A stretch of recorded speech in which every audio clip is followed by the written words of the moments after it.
Хүндрэлтэн одоо хүртэл тайлж чадаагүй нууц бичгүүд. Дэлхийн хүндрэлтэн эдүгээрч тайлж уншиж чадаагүй нууцлаг бичвэр тэмдэгт кодууд байсаар байна. Магадгүй тэдгээр бичээсийг тайлсан цагт бидний судалж дуусаагүй эртний соёл иргэншил, нууц нийгэмлэг, дэлхийн удирдагчдын нууцыг бүрэн мэдэж болохыг үгүйсэхгүй. Хүндрэлтэн хизээ нэгэн цагт бичиж үлдээсэн ч одоо хүртэл тайлж уншиж чадаагүй байгаа нууц бичвэрүүдийн 2 дугаар хэсгийг хүргэе. Войничийн гар бичмэл. 15 дугаар зууны эхнээс үүдэлтэй Войничийн гар бичмэл манай гарагийн хамгийн нууцлаг тайлагдшгүй ном юм. Өнөө хүртэл уг номын гарал үүслийн талаар маргаан дэгдэж янз бүрийн хувилбар дэвшүүлсээр байна. Анх Ромын эзэн хаан 2 дугаар Рудольф 1800-аас 600 алтан дукатаар худалдаж авч эзэмшиж байсан тухай таамаг байдаг. Үүнээс хойш гар дамжсаар 1912 онд номын наймаачин Вильфред Войнич үл таних нэгэн худалдаачнаас худалдаж авснаар түүний нэрээр Войничийн гар бичмэл гэж нэрлэгдэх болжээ. Войничийн гар бичмэл эдүгээ Йелийн их сургуулийн номын санд хадгалагдаж байдаг. Сэргэн мандалтын үеийн нэртэй онцог гэгддэг энэхүү 240 хуудастай гар бичмэлийн зарим хуудас нь алдагдсан дутуу байдаг аж. Гар бичмэлд учир битүүлэгт бэлэг тэмдэг, биолог, одон орон, сансрын тухай зургууд, олон янзын зураглал, хүний жижиг зургууд маш олон бий. Үл мэдэх урамлын зураглал, түүний тухай үл мэдэгдэх бичээсээр бичсэн мэдээлэл байгаа нь өвчин ангаах зорилгоор хэрэглэж байсан байж магадгүй гэж үздэг. Уг гар бичмэл нь өнөөгийн ямар ч хэлний цагаан толгоон үсэгтэй таарахгүй.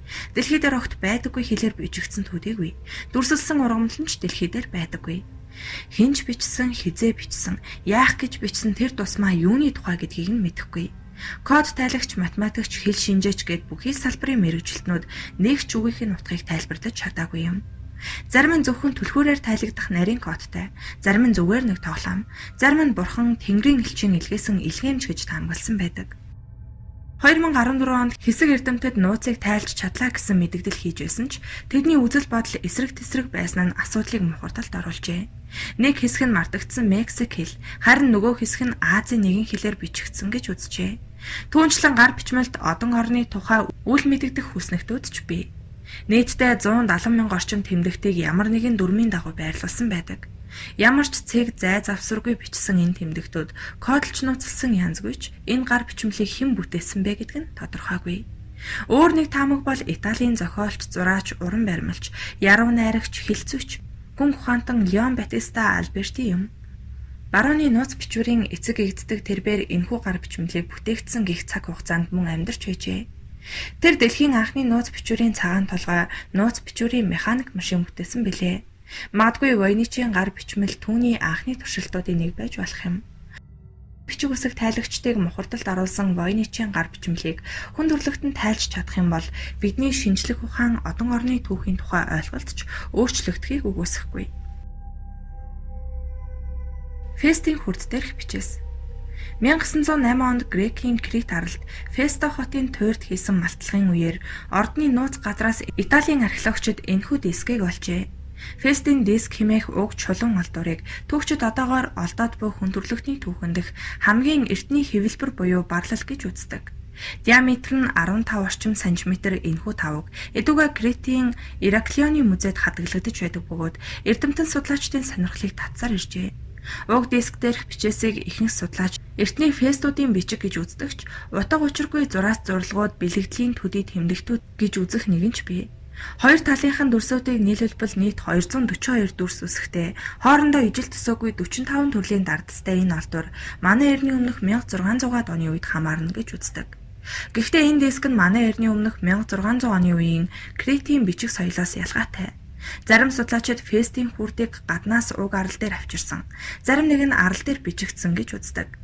Анатолия буюу Бага Азид элбэг таарлах буш бунхны зарим дүрсийг агуулсан тул Фестийн дискийг тэр зүгийнх гих таамагч байдаг ажээ.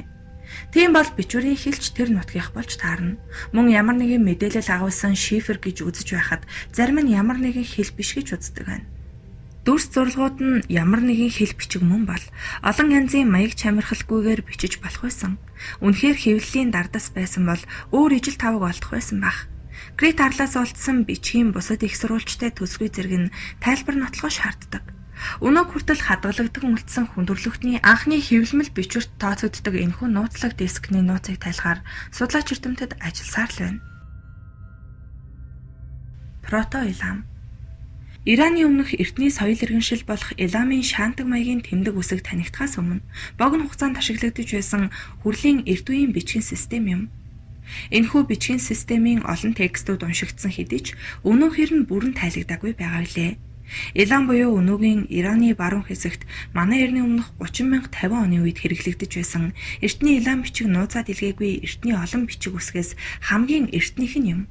Учир нь хамгийн эртний гэгдэж буй Месопотамийн бичиг үсэгтэй нэг үед хамаарах ажээ. Нууцлаг бичгийг үйлдсэн хүмүүстэй холбоотой баримт сэлтж бага байдаг.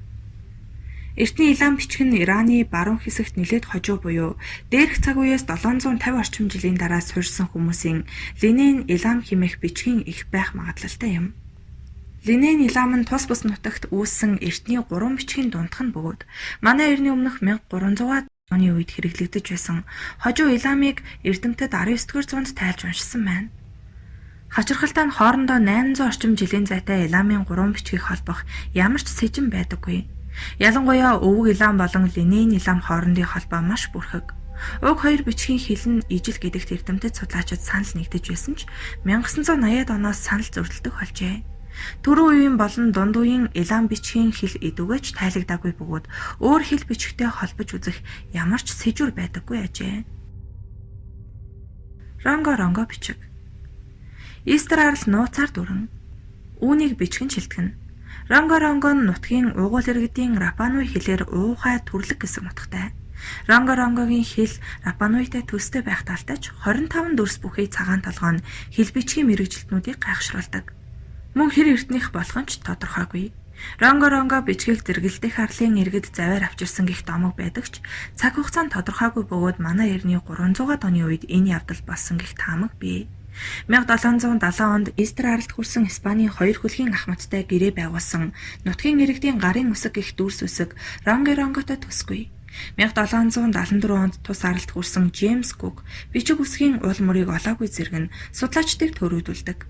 Ронгог 1864 онд Францын шашны номлогч анх анзааран судалж нутгийн уугуул иргэдийн дунд бичиг үсгээ мэдэх хүн цөөрч буйд эмзэглэн завниж байгаагаа тэмдэглэн үлдээжээ. Ронгогийн өвийг хадгалж хамгаалах үүсэд олон жил гар бие оролцсон тэр хүн 1870-аад оны сүүлч гэхэд өвөг дээдсийнхээ бичгийг мэдэх нэг ч хүн олоогүй байна. Зарим зурлагын төстөн хувьд энэ бичгийг сүүлийн үед энд мөрний бичгтэй холбон судлах оролдлого нэг бус гарсан ч амжилт олоогүй байна. Сонирхолтой нь Ронгог унших харах тун өвөрмөц. Бичгийг хүснэгтлэн бичих ба уншихдаа зүүн доод хэсгээс нь эхэлж шугамын дагуу баруун тийш үргэлжлүүлэн шугам дуусгамагц хүснэгтийг эргүүлж дахин зүүн доод хэсгээс нь эхлэн уншдаг байна. Мероин бичиг буюу хар фараонуудын дуу хоолой. Кушийн хаан тулс манай эртний өмнөх 1-р зуунд Нийл мөрөн болоод өнөөгийн Суданы Хартум, Египтийн өмнөд биеэр орших Абу Симбелийн хооронд сэргэн манджээ. Кушийн буюу Мероин соёл иргэншил Сахар орчмын Африкчуудын соёл иргэншлийн онцгой түүхэн үед хамаарна. Загалмайтны тооллын өмнөх 712 онд Кушийн хаад Египтийг эзэлж Египтийн 25 дугаар эзэнт гүрнийг байгуулжээ. Хар фараонуудын нэрээр түүхэнд үлдсэн тэд манай эртний өмнөх 656 онд Ассирчуудад ялагдан төрлөх нутаг руугаа буцах хүртлээ буюу 70 орчим жил Месир нутагт эзэн суусан байна.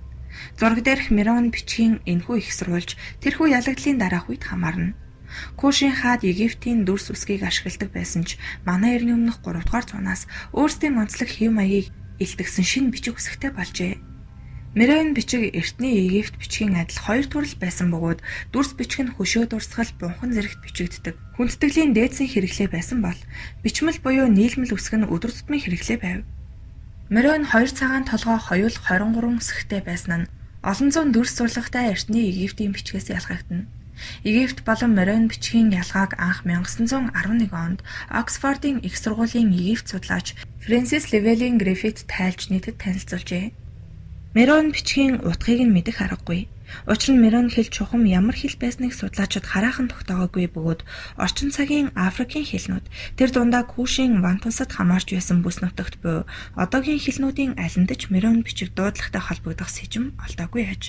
Одоогоор Танка буюу баруун Ата буюу ус зэрэг 20 гаруйхан үгийг судлаачид бичгийн хэлбэр шинж зэргээс нь таамаглах төдийл тайлсан байдаг.